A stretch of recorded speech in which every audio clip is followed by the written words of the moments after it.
Good morning! Yan, for today's video, ituturo ko naman sa mga grade 4 pupils kung ano ang tinatawag nilang relief printing. Pero bago yan, diniscuss ko muna sa kanila kung ano ang ibig sabihin ng relief printing at ipinakita sa kanila yung mga katutubong kasuotan. So ngayon, ayan, diniscuss ko na kung paano ba or ano ba ang ibig sabihin ng relief printing, ano ba yung mga proseso sa paggawa ng relief printing. At saka nagpadala na pala ako dyan ng okra at kalamansi. Of course, merong acrylic paint para gagamitin nila.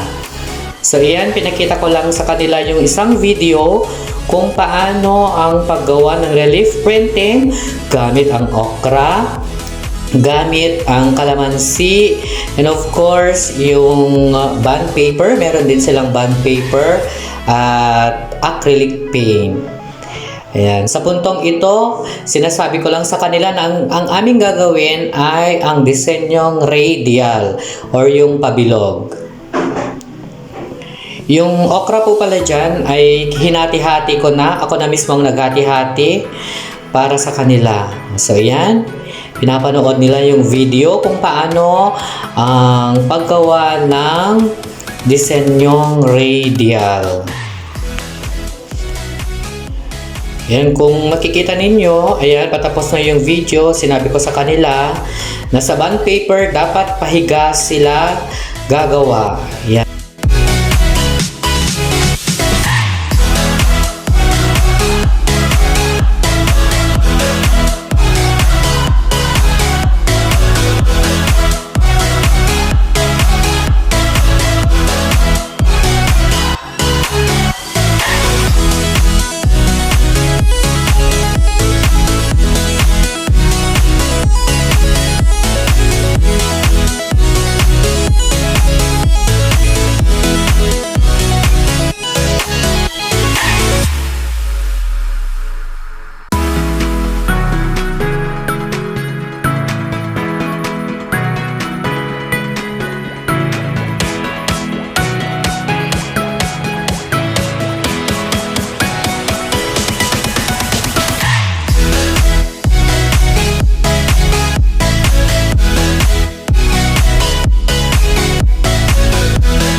Ayan, ito na po ang kanilang final output sa paggawa ng disenyong radial.